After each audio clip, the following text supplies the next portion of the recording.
One of the reasons why when I meet with young girls, I don't care where in the world it is, I don't want them to know Michelle Obama, the former First Lady. I want them to know Michelle Obama, that girl from the South Side of Chicago.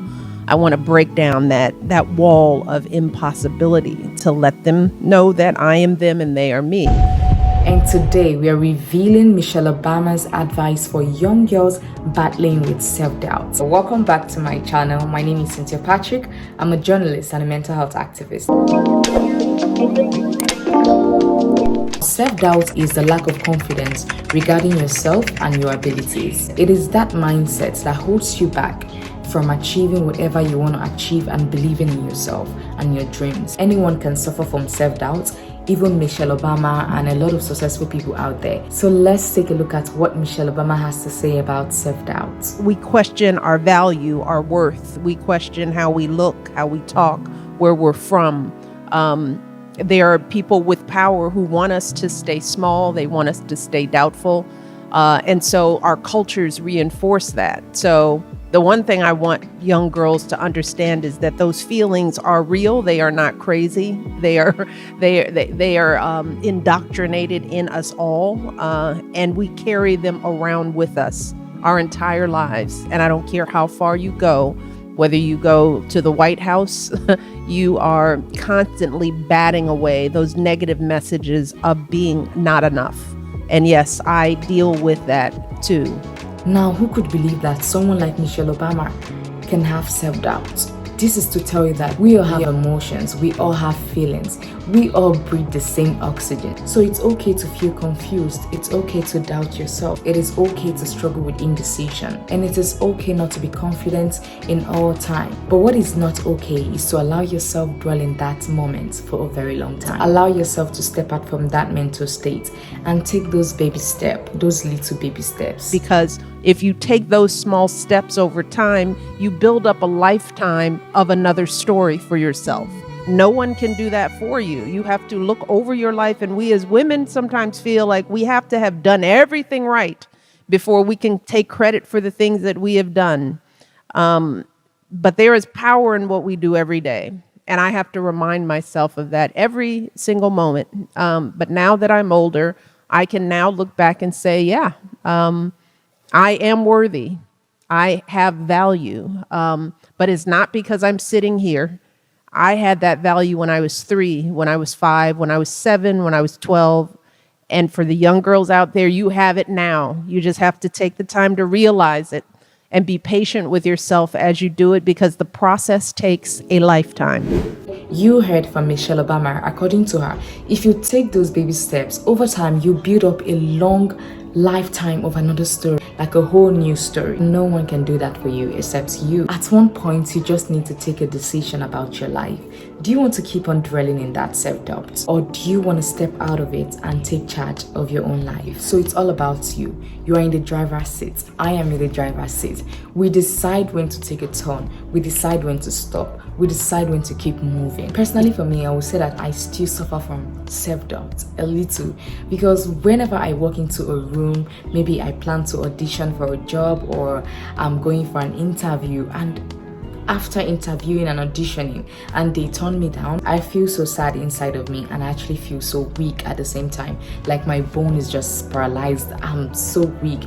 You know that moment when someone turns you down and say no to you. But I know how good I am. I could actually make a perfect candidate. But once they say no to me, I start doubting myself. I start wondering if I'm actually good the way I think I am. For example, I could try to sell this beautiful top to you, and if you say no to me, I wouldn't blame myself. I would only blame this top, because maybe you don't like green color, or you don't like the design. You know, so many excuses, and it's easier to blame the top and not me. But when you're selling yourself, when the product is yourself, it becomes harder and harder to sleep at night when people say no to you. Studying about self-doubt actually opened my eyes to a whole lot of things, and one of them is that I actually don't have to dwell in my sad feelings for a long time, because I actually have nothing to benefit from it apart from sadness, sorrow, confusion. Instead, I have chosen to take those baby steps to elevate myself from that vibe, that mood, that feeling. Even if no one has my back, the universe has my back.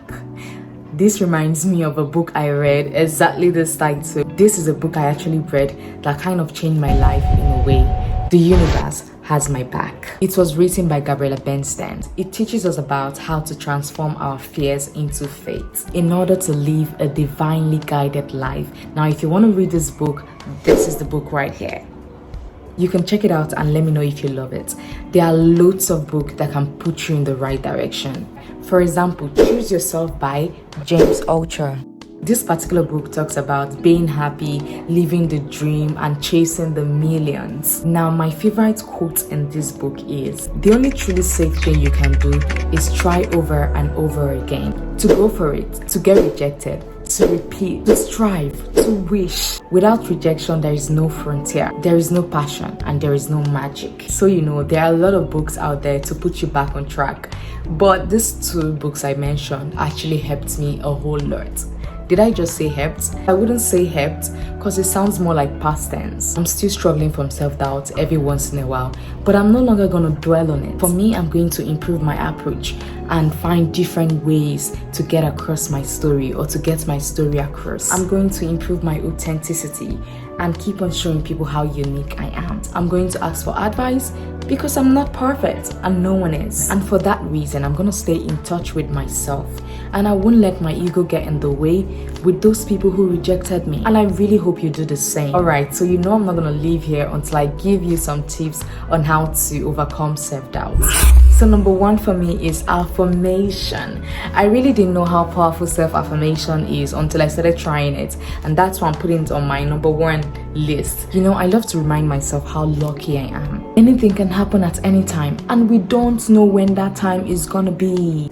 Have you ever wondered or asked yourself, what makes our life so different from others? What makes our life so special than others, like our age mates who have died in an accident or who are suffering from some kind of illness that they cannot recover from?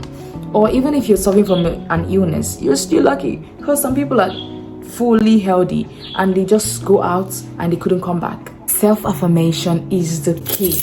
Look deeply. There must be something you're grateful for. Say nice things to yourself more often. So just find that thing that you're grateful for. So number two for me will be trying not to compare ourselves with others. I think I have a video on that on my channel. But anywho, I am guilty of this. Sometimes I compare myself with people, but not like in a way that I try to measure myself up to them. Because when you try to measure yourself against a family member or colleague or your friend, or even celebrities, it becomes harmful to your mental health. Honestly, one thing I got to understand in this life is that everyone is different. We all have our own ways. Like, your way might not be my way might not be your way. If I try to follow your way, I don't know where I'm going to end up in, because it's not a way that is destined for me. Sometimes when you see someone close to you excelling or doing so well, it doesn't mean that you don't have the strength to excel too, or it doesn't mean that you're not going to excel too. Maybe your time is at the front, it hasn't come yet, or it's going to happen, but you don't know. We can't predict the future. I don't know. Can you predict your future? You can't. You don't really know what is going on in another person's head. So comparing or trying to merge accordingly is not going to do you any good. So instead of measuring yourself up to their standard, just focus on yourself and stay contented. Trust me, it's the best way to stay happy. Number 3, practice self-compassion. Self-doubt means you're holding yourself back. It arises from the fear of making a mistake. But hey, mistakes are how we grow and improve in our own abilities. Thank you so much for sticking around and listening to my rants as usual. And I'm sending my love to you as always. Also, I'm gonna leave the links to all the books I mentioned in this video that actually changed my life. I'm gonna leave it down below in the description box. So feel free to go and check it and read it and do whatever you want to do with it. But come back here on the comment section and tell me what you feel, what you think about these books. So make sure to check them out, and I'll see you on my next video. Ciao.